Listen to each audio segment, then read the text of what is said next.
Bien, eh,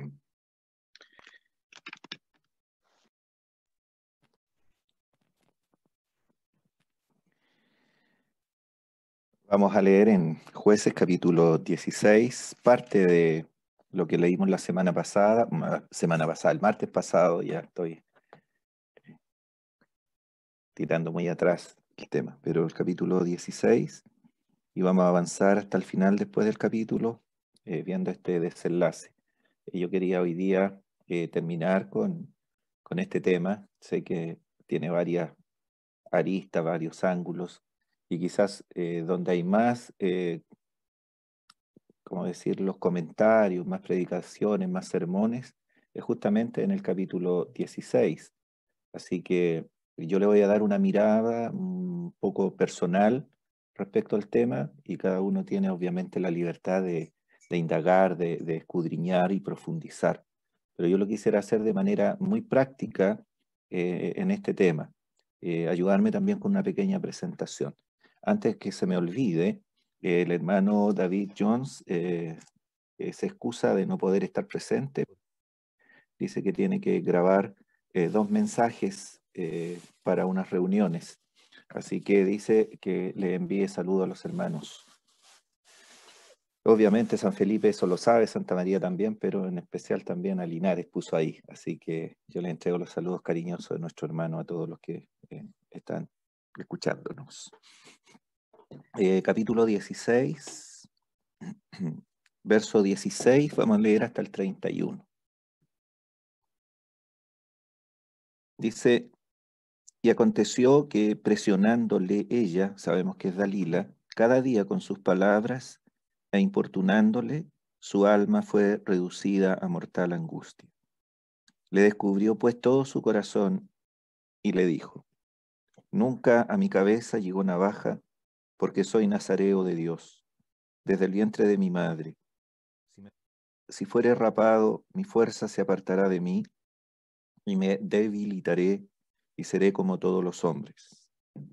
Viendo Dalila que él le había descubierto todo su corazón, envió a llamar a los principales de los filisteos, diciendo: venid esta vez, porque él me ha descubierto todo su corazón. Y los principales de los filisteos vinieron a ella, trayendo en su mano el dinero. Y ella hizo con él que él se durmiese sobre sus rodillas, y llamó a un hombre, quien le rapó las 7 guedejas de su cabeza. Y ella comenzó a afligirlo, pues su fuerza se apartó de él. Y le dijo: Sansón, los filisteos sobre ti. Y luego que despertó él de su sueño, se dijo: esta vez saldré como las otras y me escaparé. Pero él no sabía que Jehová se había apartado de él. Mas los filisteos le echaron mano y le sacaron los ojos y le llevaron a Gaza y le ataron con cadenas para que moliese en la cárcel. Y el cabello de su cabeza comenzó a crecer después que fue rapado. Entonces los principales de los filisteos se juntaron para ofrecer sacrificio a Dagón su dios y para alegrarse, y dijeron: nuestro Dios entregó en nuestras manos a Sansón nuestro enemigo. Y viéndolo el pueblo, alabaron a su Dios, diciendo: nuestro Dios entregó en nuestras manos a nuestro enemigo y al destruidor de nuestra tierra, el cual había dado muerte a muchos de nosotros. Y aconteció que cuando sintieron alegría en su corazón, dijeron: llamad a Sansón para que nos divierta. Y llamaron a Sansón de la cárcel, y sirvió de juguete delante de ellos, y lo pusieron entre las columnas. Entonces Sansón dijo al joven que le guiaba de la mano: acércame y hazme palpar las columnas sobre las cuales descansa la casa, para que me apoye sobre ellas. Y la casa estaba llena de hombres y mujeres, y todos los principales de los filisteos estaban allí. Y en el piso alto había como 3000 hombres y mujeres que estaban mirando el escarnio de Sansón. Entonces clamó Sansón a Jehová y dijo: Señor Jehová, acuérdate ahora de mí y fortaléceme, te ruego, solamente esta vez, oh Dios, para que de una vez tome venganza de los filisteos por mis ojos, 2 ojos. Asió luego Sansón las 2 columnas de en medio sobre las que descansaba la casa y echó todo su peso sobre ellas, su mano derecha sobre una y su mano izquierda sobre otra. Y dijo Sansón: muera yo con los filisteos.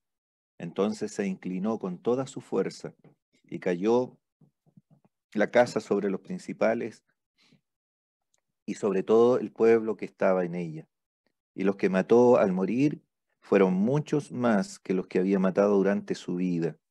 Y descendieron sus hermanos y toda la casa de su padre, y le tomaron y le llevaron y le sepultaron entre Sora y Estaol, en el sepulcro de su padre Manoa. Y él juzgó a Israel 20 años. Hasta ahí la lectura, que el Señor nos la bendiga, nos ayude en la exposición de ella también. Ciertamente, este capítulo quizás es muy conocido y sobre él se han hecho muchos comentarios, como decía al inicio. Sin embargo, creo que este capítulo 16 es uno de los tristes capítulos, ¿verdad?, de la Biblia. La Biblia es muy real. La Biblia no es un libro de cuentos que termina y vivieron felices para siempre. Eso no es la realidad de este tema. Y quisiera recordar algunas cosas respecto de Sansón que nosotros ya hemos visto para no olvidar. En el capítulo 13 nosotros tenemos el nacimiento milagroso de Sansón, un hombre, ¿verdad?, que fue elegido por Dios para que pudiera ser el juez, el último juez que va a tener el pueblo de Dios. Sin embargo, este niño que tenía altas expectativas de él, no vivió a la altura, ¿verdad?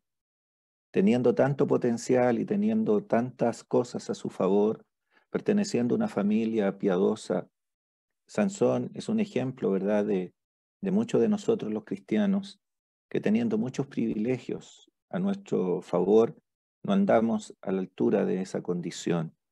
Nosotros vimos cómo él después, ¿verdad?, establece relación con una mujer filistea. Él desobedece el mandamiento claro de Dios de no casarse con mujer extranjera y también desobedece al consejo sabio, piadoso de sus padres. No sé si cuando él está ahí en la cárcel moliendo puede recordar todo eso, porque muchas veces, ¿verdad?, nosotros cuando desobedecemos y cuando nos encontramos en una circunstancia aflictiva, nos sentimos tan torpes, tan fracasados. El recuerdo, ¿verdad?, nos tortura muchas veces. Pero yo quisiera, hermanos, mirar este capítulo 16.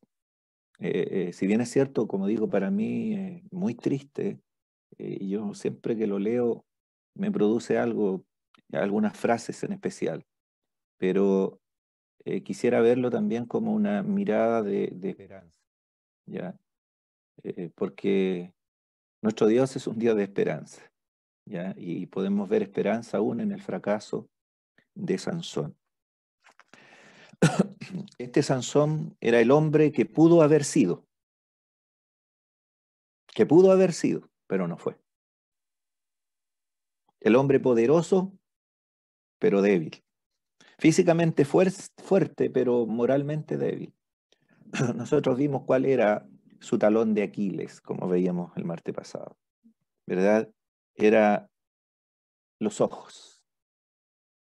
Él escogió siempre por la vista de sus ojos. Y fue lo que le sacaron. O sea, el mismo medio que lo llevó a pecar, por así decirlo, el castigo de Dios, si bien es cierto fueron los filisteos, fue sacarle los ojos. Después vamos a hablar un poquito de eso.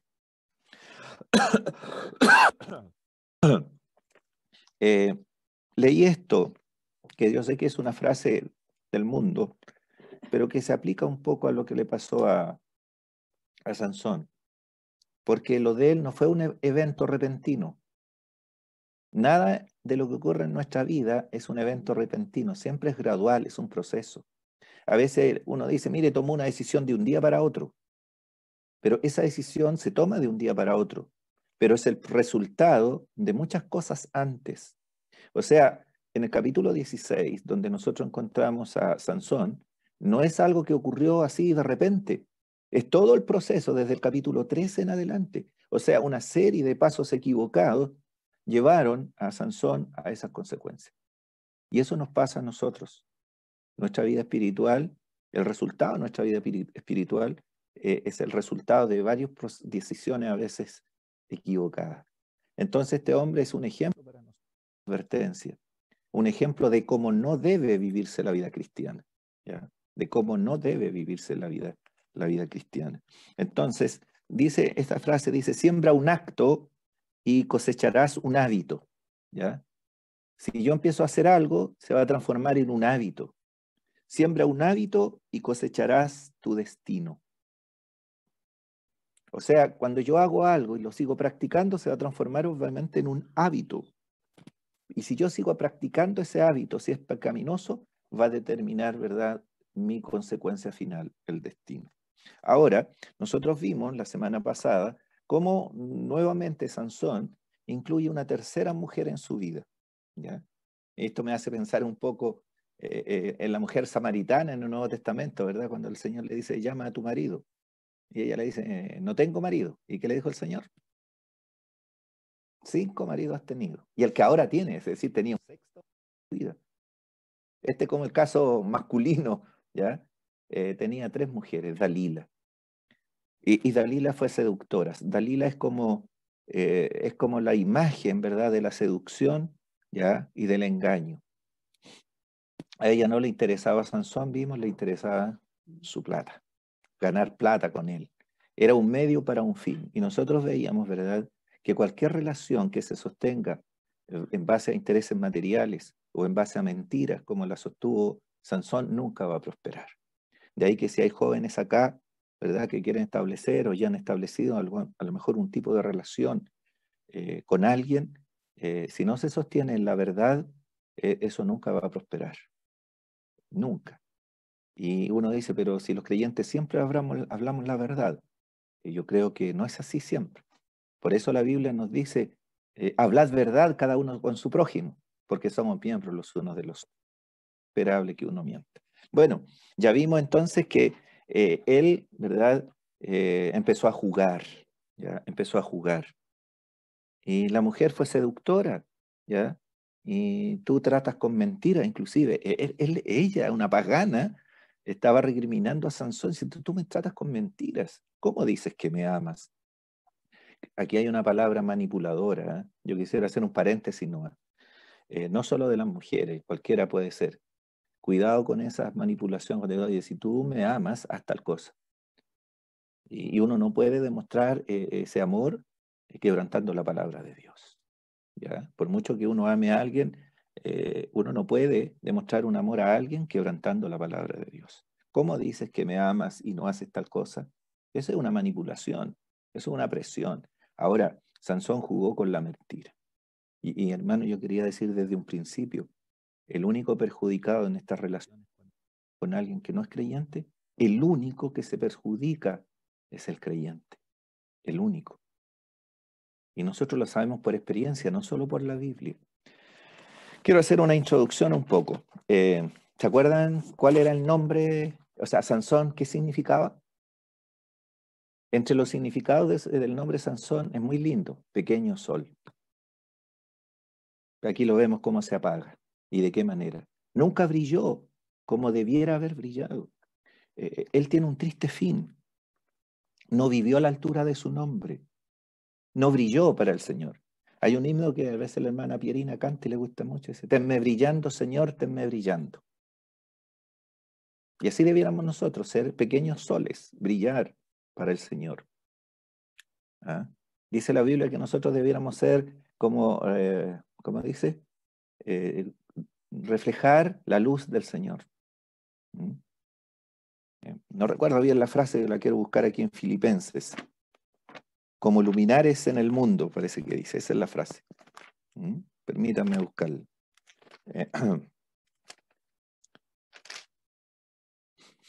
Dice en Filipenses 2:15, para que seáis irreprensibles y sencillos, hijos de Dios sin mancha, en medio de una generación maligna y perversa, en la cual resplandecéis como luminares en el mundo. El Señor quiere que seamos luminares en el mundo. Y quería hacer esta introducción, hermano, para que no seamos tan críticos con Sansón. Sansón no vivió a la altura de su nombre. La pregunta es, ¿nosotros vivimos a la altura de nuestros títulos cristianos? ¿Cómo nos llamamos nosotros? Cristianos. Pero ¿cuánto reflejamos de Cristo en nuestra vida? Acordémonos que esa frase tan manoseada hoy día aparece solo 3 veces, ¿verdad? En el Nuevo Testamento. 3 veces solamente. Y al principio, así como un apodo despectivo. A los cristianos se les llamó por primera vez, a los discípulos se les llamó cristianos por primera vez en Antioquía. No se pusieron ellos el nombre cristianos. La gente le puso cristianos, ¿ah? Los gentiles. Pero seguramente era porque hablaban siempre de Cristo, ¿ya? Herodes, cuando Pablo hizo su defensa ante él, ¿crees, oh rey Agripa, a los profetas? Yo sé que crees. ¿Qué respondió él? Por poco me persuades a ser cristiano. Y la tercera mención está en la carta de Pedro. Si alguno padece como cristiano, no se avergüence, glorifica a Dios por ello. Entonces, claro, nos llamamos cristianos. Es un lindo nombre, título, pero ¿vivimos a la altura de ese nombre? ¿Reflejamos realmente a Cristo? Entonces yo quiero sacar la mirada de Sansón y ponerla en nosotros. Nos llamamos creyentes, ¿no? Pero vivimos llenos de dudas. ¿Cuál es lo contrario de creyente? Incrédulo. Y a veces nosotros somos incrédulos de las promesas de Dios. Estamos llenos de incertidumbres, de dudas, pero decimos que somos creyentes y no vivimos, ¿verdad?, creyendo lo que el Señor nos dice. No confiamos plenamente en sus promesas ni en sus palabras. ¿Y sabe cuál es el nombre que más se repite en la Biblia para referirse a los creyentes? Es santos. Es santos. A nosotros nos gusta decirnos eso. No soy cristiano, soy creyente, pero nadie dice, mire, yo soy un santo. Pero ese título, por así decirlo, esa definición o esa designación, es la más que aparece en la Biblia. Pablo dice la ofrenda para los santos, a todos los santos. O sea, esa es la designación. Nosotros somos santos. ¿En qué sentido? En el sentido que hemos sido separados, ¿verdad? Básicamente ese es el contexto, la definición básica, separados para. Pero ¿vivimos separados del mundo? ¿Vivimos separados de lo que el Señor quiere que nos separemos? El pequeño sol. Sansón no vivió a la altura de ese nombre. ¿Lo vivimos nosotros? Fue un hombre que anduvo no en el poder del espíritu, anduvo en el poder de la carne. ¿Y qué decir de nosotros? ¿Acaso no vivimos también así? ¿Qué dice la palabra? Andad en el espíritu y no satisfagáis los deseos de la carne. La idea es, si yo ando en el espíritu, no voy a satisfacer los deseos de la carne. Sansón venía el espíritu sobre él y era capaz de matar a 1000 hombres, pero después veía una ramera y caía. Entonces eran sus actos. Se parece a nosotros, ¿verdad? No podemos ser tan críticos con él. Un día estamos espiritualmente súper bien, pero la carne aparece. La carne tiene deseos, deseos, ¿verdad?, que son contra el espíritu. Y aunque nosotros estemos no juntándonos en el local, aunque nosotros estemos en cuarentena y estemos en nuestra casa, la carne está acá. Y yo lucho, y ustedes luchan, y son conscientes de las luchas.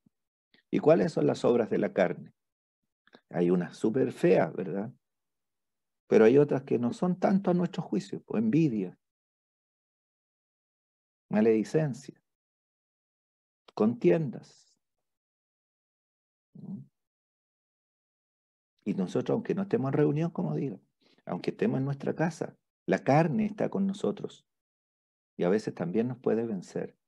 Por eso tenemos que ser cuidadosos en lo que nosotros pensamos, en lo que nosotros vivimos como creyentes. Entonces pasemos a materia. Sansón, ¿verdad? Al final dice que le descubrió su corazón. Le descubrió su secreto.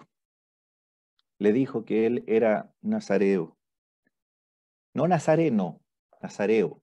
Ya, un nazareo era el que hacía un voto de consagración. Aquí no lo hizo él, lo hizo Dios, dijo que iba a ser nazareo. Entonces, cuando le cortaron el pelo, y yo lo expliqué el otro día y lo quiero explicar ahora, la fuerza de Sansón no estaba en el pelo. El pelo era una muestra de su consagración a Dios, un símbolo de su consagración. Ahora, cuando ese símbolo externo de la consagración a Dios se perdió, él dejó de tener la fuerza. Siguió teniendo los mismos músculos, pero ya no estaba Dios con él. No sé, mire, si quiere lo subraya, yo lo subrayé. Verso 19.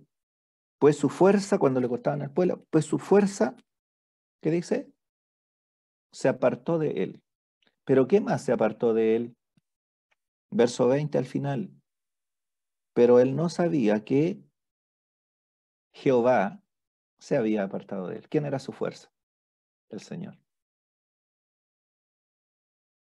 Entonces la fuerza no estaba en el pelo, ¿ya? Era un signo de su consagración a Dios y mientras lo mantuviera, ya tenía, por así decirlo, a Dios. Pero él no fue fiel, no fue fiel. La vida de Sansón es una vida de tristeza, ¿ya? Y vamos a ver las cosas que él perdió. Mire, Dalila no perdió nada. Dalila no perdió absolutamente nada, al contrario, ganó pérdidas. Así que aquí voy a hacer una presentación breve de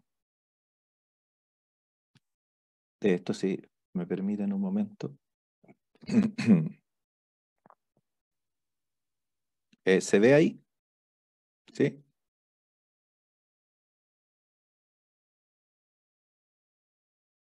¿Sí? Si alguien me hace... Otoniel, hermano, ¿se puede ver? ¿Se ve la presentación? Bien, gracias. Sí, hermano, sí. Ya, gracias. Entonces, lo que perdió Sansón, las cosas que perdió. Perdió mucho, ¿ya? Eh, Primeramente, antes de entrar ahí, perdió cosas en el aspecto físico y en el aspecto espiritual. Pero miren, antes que eso, eh, cuando nosotros vivimos de acuerdo a nuestra carnalidad, a nuestra pecaminosidad, a nuestras inclinaciones, siempre vamos a perder espiritualmente algo. En lo inmediato, Dalila no perdió nada. Nosotros sabemos que en la eternidad ella va a perder mucho. Pero en lo inmediato ella ganó 5.500 ciclos o piezas de plata. ¿Mm? Ganó una posición, seguramente fue una celebridad en Filistea, en los filisteos, porque fue la heroína nacional. Ella pudo descubrir el secreto. Pero nuestro amigo Sansón, él perdió. ¿Por qué cuando nosotros, hermanos, nos relacionamos con inconversos somos los únicos que perdemos? Por el inconverso no tiene principios bíblicos. El inconverso no tiene moralidad, no tiene nada, puede mentir y queda bien.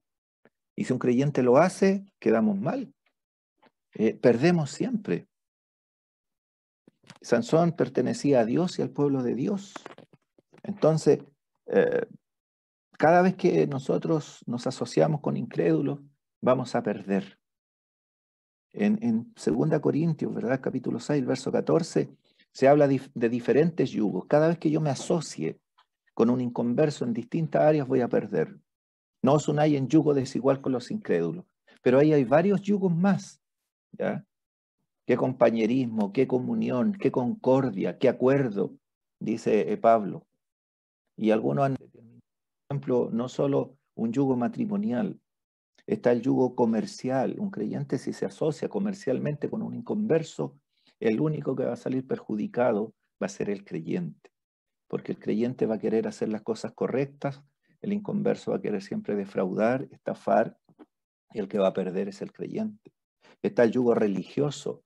¿Qué concordia tiene Cristo con Belial? No podemos meternos en relaciones, ¿verdad? En asociaciones con yugos religiosos que no comparten nuestra doctrina, nuestra fe. Y está el yugo social, el tener amistades muy profundas con los que son inconversos, porque al final terminaremos siempre perjudicados. ¿Mm? Entonces, quiero ver este tema ahora. Sansón perdió mucho físicamente con el pecado de Dalila. ¿Qué perdió? Perdió su libertad. La Biblia dice que los filisteos lo tomaron y lo ataron.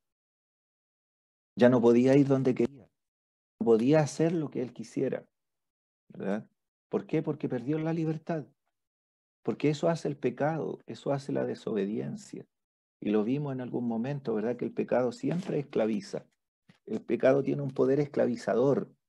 Todo el que comete pecado es esclavo del pecado.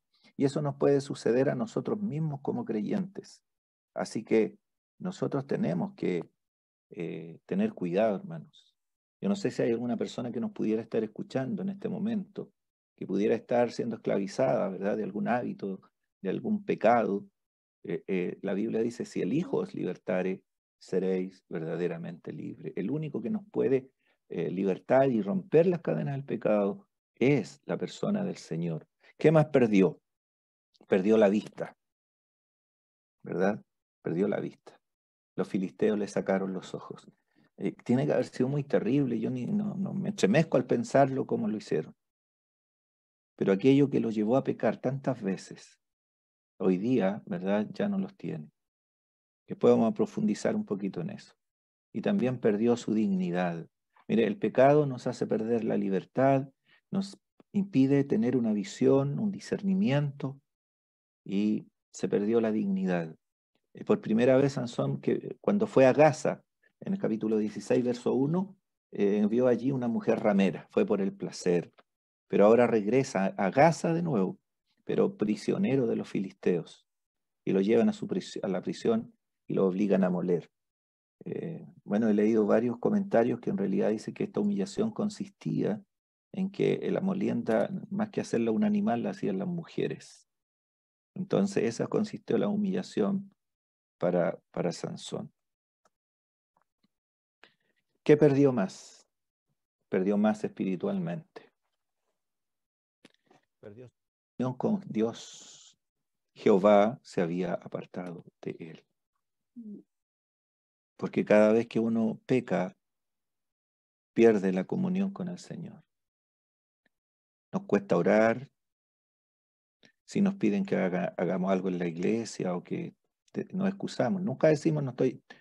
Es muy difícil que uno reconozca no, que no estoy en comunión con el Señor. Uno echa mano a cualquier otro argumento, pero si somos sinceros, muchas veces, ¿verdad? Es porque no tenemos esa comunión. En realidad, el Señor creo yo que se había apartado de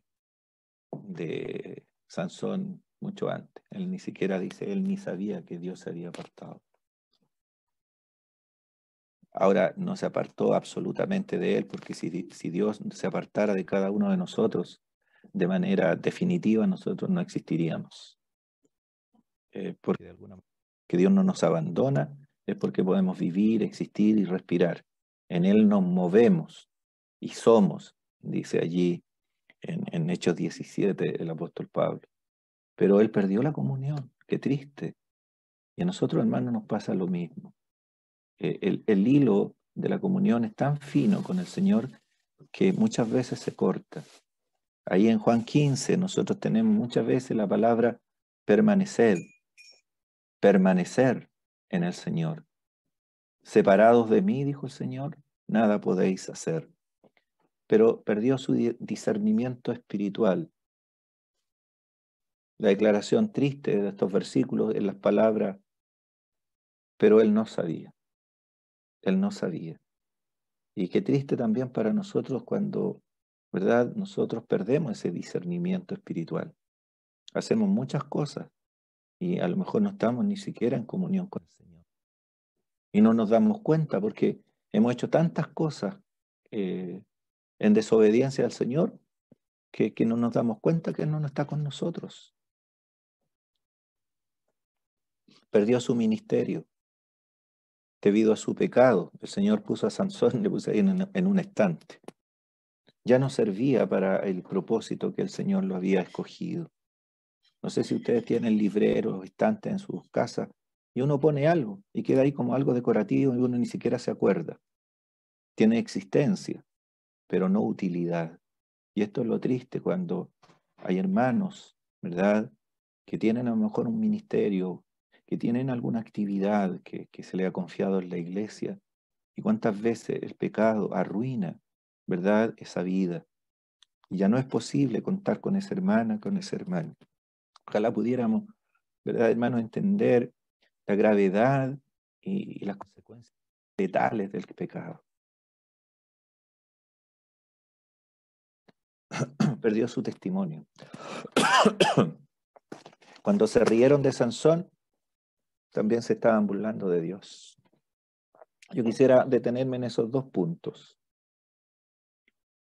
Después vamos a ver si que hay esperanza, para que nadie diga, hoy qué triste, qué esperanza tengo, porque yo me identifico con Sansón. Mire, eh, Pablo tenía un temor, tenía un miedo. Yo quiero leerlo en primera Corintios capítulo 9, que es el mismo temor que debiéramos tener nosotros. En el capítulo 9 de Primera Corintios, en el verso 24, como muchas veces Pablo asemeja la vida cristiana a una carrera. No una velocidad, sino una carrera de largo aliento, una maratón cristiana, que la empezamos cuando nos convertimos y va a terminar cuando muramos o cuando el Señor venga. Es de largo aliento. Y dice en el verso 24, ¿no sabéis que los que corren en el estadio, todos a la verdad corren, pero uno solo se lleva el premio? Corred de tal manera que lo obtengáis. Todo aquel que lucha, de todo se abstiene. Ellos, esos corredores, para recibir una corona corruptible, pero nosotros una incorruptible. Así que, y aquí está su ejemplo, yo de esta manera corro, no como a la aventura, de esta manera peleo, no como quien golpea el aire, sino que golpeo mi cuerpo y lo pongo en servidumbre, no sea que habiendo sido heraldo para otros, yo mismo venga a ser eliminado. O sea, Pablo no está aquí poniendo en duda que se va a perder la salvación. Él no está diciendo eso. El temor de él es que si no tiene una disciplina, si no tiene una negación de sus deseos carnales, él habiendo sido un ejemplo para otros, al no tener esta disciplina, cuando dice eliminado, quiere decir que se transforme en inútil para el servicio de Dios. No es la salvación que está en juego acá, es la utilidad en el servicio de Dios. La salvación no se pierde, pero sí podemos quedar eliminados en el sentido de no poder ser utilizados por el Señor como Él quisiera. Entonces, hermanos, ese debiera ser nuestro temor también. La vida cristiana no es una vida de comodidad. Hoy día vivimos en una época, ¿verdad?, donde todo se quiere las cosas fáciles, donde todo se quiere de manera instantánea. Y si el computador es lento, nosotros no nos ponemos, si no nos atienden rápido. Pero la vida cristiana no es así. La vida cristiana es de esfuerzo, la vida cristiana es de constancia, es de perseverancia, es de disciplina constante. El Señor lo dijo, si alguno quiere venir en pos de mí, niéguese a sí mismo. Entonces, el apóstol tenía él, con su grandeza espiritual, este temor de que si no era disciplinado, controlado en su vida, podría haber servido de heraldo, de un anunciador para otros, pero haber sido eliminado, es decir, perder su utilidad en el servicio para el Señor. El testimonio. ¿Cuán asociado nuestro testimonio está a la honra del Señor? A veces nosotros no pensamos eso. Cuando se estaban riendo de Sansón, ¿verdad? Le sacaron los ojos, lo llevaron a la cárcel. En un momento, cuando celebrando esta victoria que se la atribuyeron a su dios Dagón, y ahí está lo malo, ¿verdad? que ellos piensan que Dios, su Dios, con minúscula, les entregó a este adversario. Nosotros sabemos que no era así. Pero ellos hacen esta fiesta para alegrarse.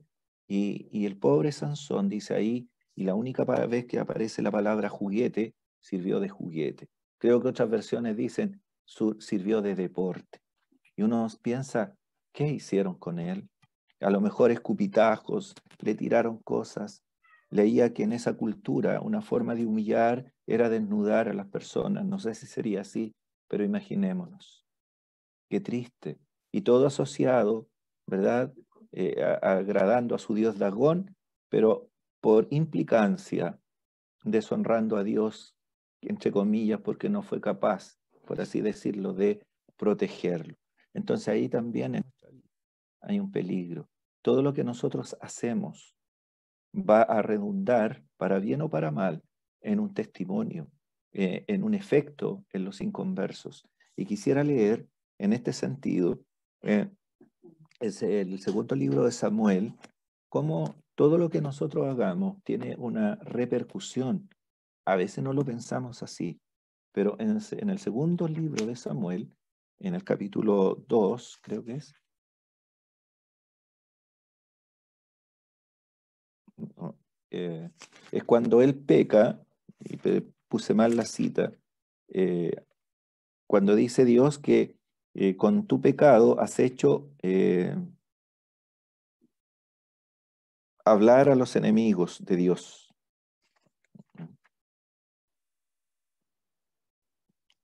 Déjeme buscarlo, por favor. El capítulo 12, segundo libro de Samuel, capítulo 12, el verso 14, cuando él pecó con Betsabé.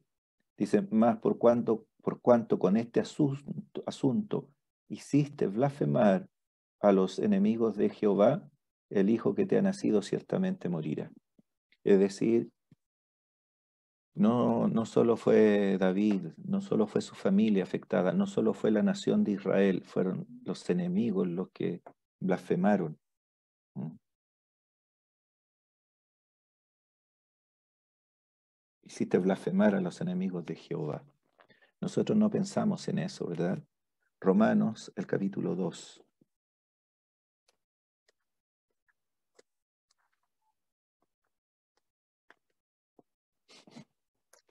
Estaba Pablo hablando y acusando a los judíos, ¿verdad? Delante del tribunal divino. Y dice en el verso 24, porque como está escrito, el nombre de Dios es blasfemado entre los gentiles por causa de vosotros. Y esto es una cita, ¿verdad?, sacada del Antiguo Testamento. El pueblo de Israel, con su conducta, con su pecado, con su idolatría, su constante desobediencia, hacían que el nombre de Dios fuera blasfemado, fuera blasfemado. Por eso tenemos que tener mucho cuidado, hermanos, porque lo que nosotros hacemos no solo nos afecta a nosotros. La honra y el nombre de Dios está involucrado en todo lo que hacemos. El segundo libro de la carta a los Corintios.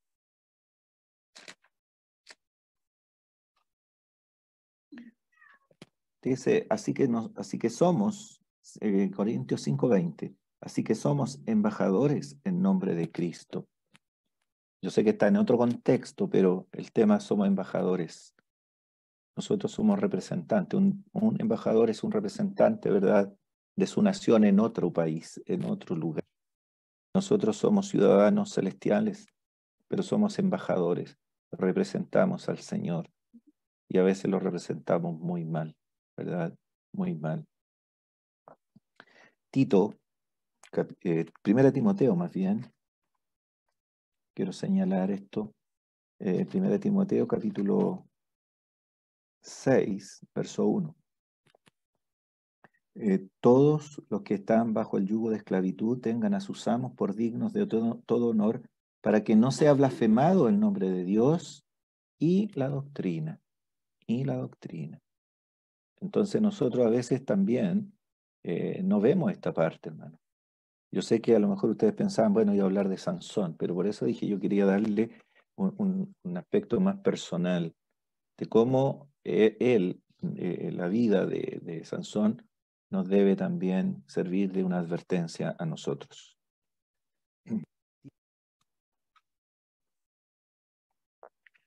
O aquí mismo, perdón, 5. En el capítulo 5 de 1 Timoteo, 5, verso 14.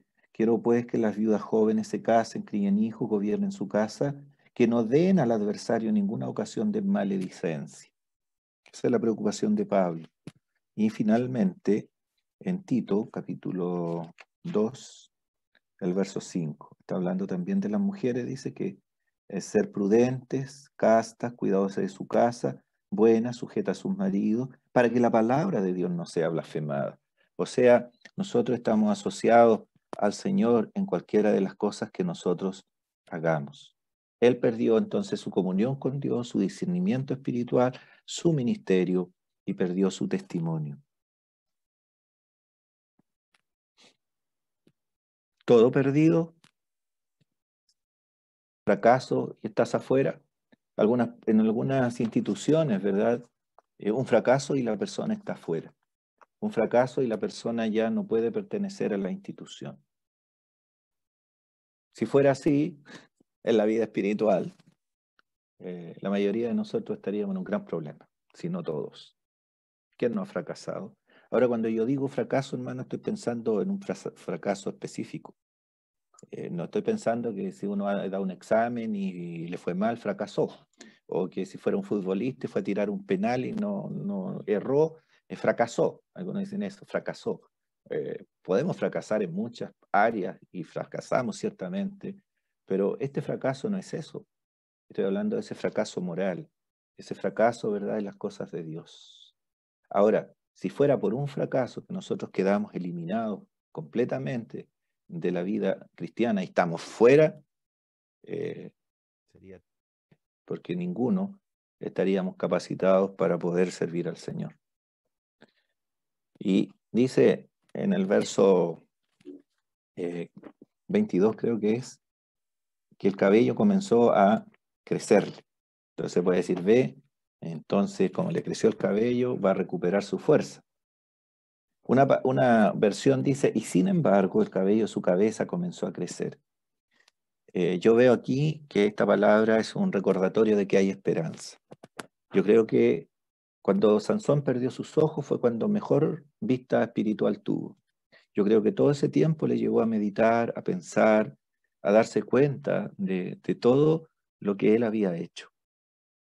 Y ese cabello comenzó a crecer como un símbolo de nuevo de su consagración a Dios. Por lo tanto, para mí es una palabra de esperanza, aunque sea al final y el ocaso de su vida.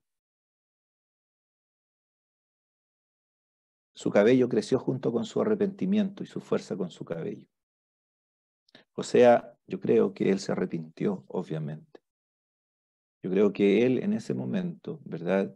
Y por su oración, nosotros nos damos cuenta que él, de alguna manera, restablece su comunión con Dios. Pregunta, si hemos fallado,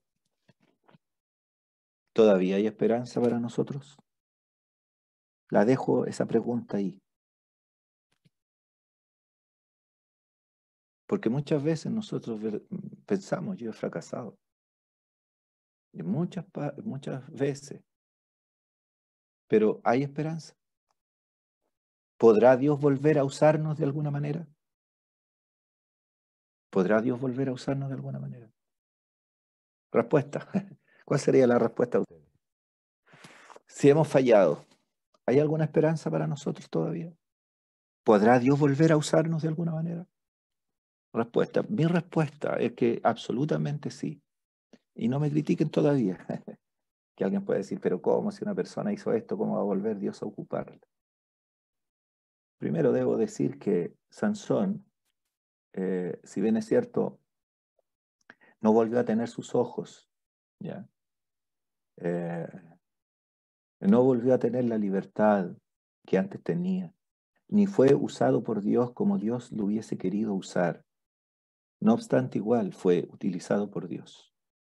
O sea, sí, pero ¿Dios nos usará de la misma manera? Pienso que no. ¿Nos puede volver a usar? Sí, en su gracia, pero no de la misma manera, porque a lo mejor ya perdimos algunos privilegios. Pero la respuesta es sí. O sea, la primera es sí, la segunda nos usará de la misma manera. No, pienso yo que no. Pero aunque nos puede volver a usar, sí, de otra manera, de una manera diferente, pero no está todo perdido. ¿Qué lección nos puede dejar esto? Que ningún hombre es el mismo después que uno ha pecado. Uno no puede ser igual. Siempre hay una secuela. Siempre hay una secuela. Los impactos de la vida. Todos nosotros tenemos algún nivel de impacto en las personas que nos rodean, para bien o para mal. Siempre va a ser así. Y yo pensaba, hermanos, para concluir, que gracias a Dios, que la salvación no depende de nuestras obras, no depende de nuestro desempeño, depende exclusivamente de la obra perfecta de Cristo. Porque si dependiera de nuestro desempeño, si dependiera de lo que hacemos para el Señor, podríamos tener seguridad de que somos salvos. Gloria a Dios, porque no es así. Porque nuestra salvación depende del Señor Jesús, de la obra perfecta de Él. Ahora, Sansón, ¿verdad? Después de ser humillado, de servir de juguete, hace esta oración en el verso 28. Entonces clamó Sansón a Jehová y dijo: Señor Jehová, acuérdate ahora de mí y fortaléceme. Sansón está reconociendo que su fortaleza es de Dios, no de su pelo ni de su fuerza. A lo mejor tarde lo comprende, pero nunca es demasiado tarde para volver al Señor. Yo no sé y quisiera decirlo porque siento que debo decirlo. Si hay entre los hermanos, si hay creyente, alguna hermana que esté luchando con el fracaso del pasado, que sienta que está impedido por lo que haya hecho y que ya no hay remedio, yo digo que no. Que el ejemplo de Sansón, aunque sea en el ocaso de su vida, el Señor lo pudo, escuchó su oración. Y me gustó que diga ahí, solamente esta vez. Solamente esta vez. ¿Cuántas veces nosotros le hemos dicho, Señor, ayúdame?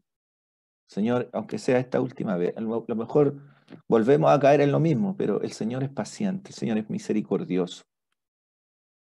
Solamente esta vez, oh Dios. Si Sansón no se hubiera arrepentido, el Señor no escucha esa oración.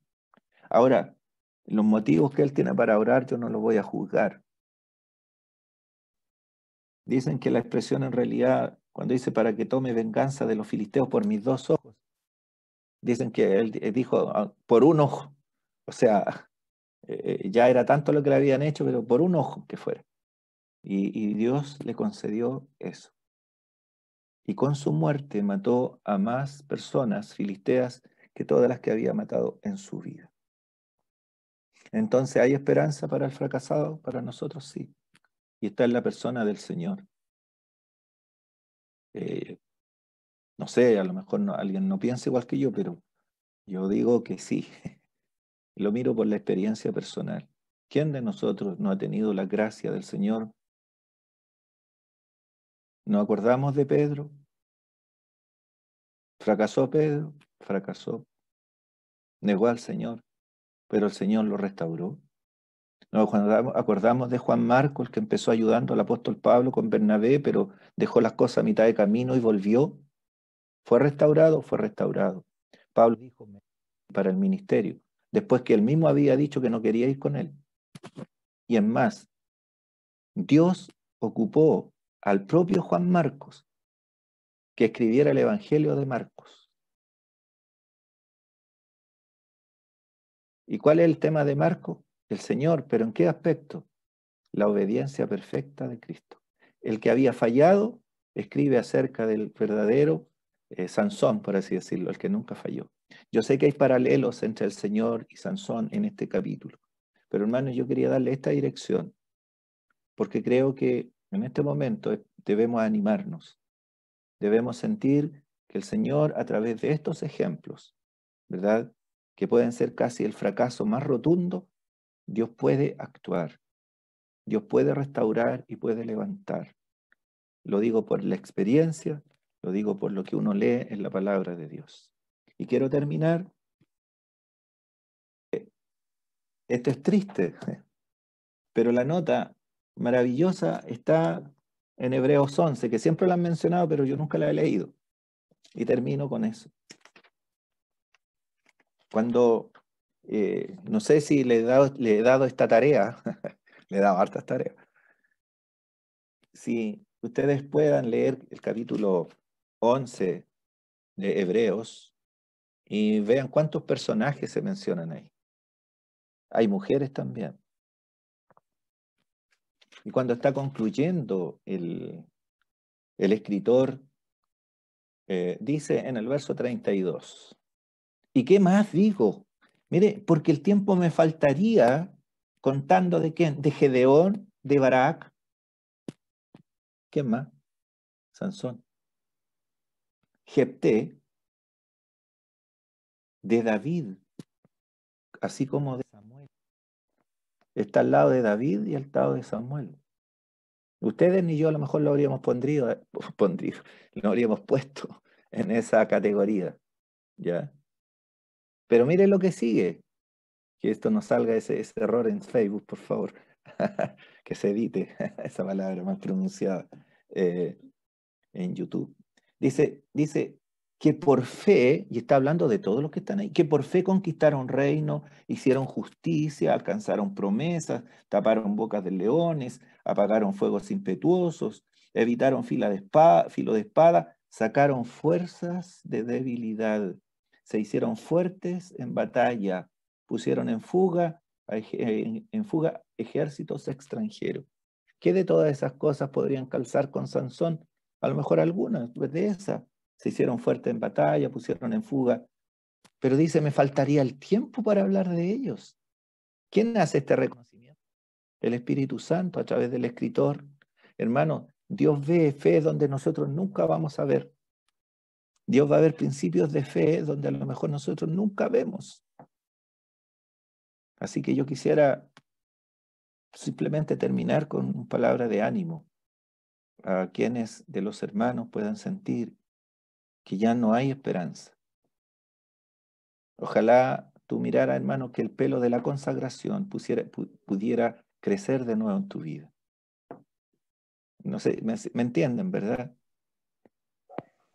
Que el pelo de la consagración pudiera, en aquellos que hemos fracasado, empezar a crecer, por así decirlo. Es decir, a lo que me refiero es que retornemos a la comunión con el Señor. Si hemos pecado, y esa frase la hemos dicho muchas veces, si alguno hubiere pecado, abogado tenemos con el Padre, a Jesucristo, al Señor Jesucristo. Si confesamos nuestros pecados, Él es fiel y justo para perdonar nuestros pecados y limpiarnos de toda maldad. Que el Señor nos ayude, añada la bendición a su palabra, y que este ejemplo, ¿verdad?, tan hermoso de Sansón nos sirva de experiencia para evitar vivir la vida como él, pero también de alguna manera para poder ver que no está todo perdido, que tenemos un Dios de gracia, un Dios restaurador, un Dios que nos acoge cuando nos arrepentimos y que nos puede volver a ocupar, a lo mejor no de la misma manera que Él hubiese querido usarnos, pero de alguna manera Él lo va a hacer. Gracias, hermanos, por la atención. Vamos a orar.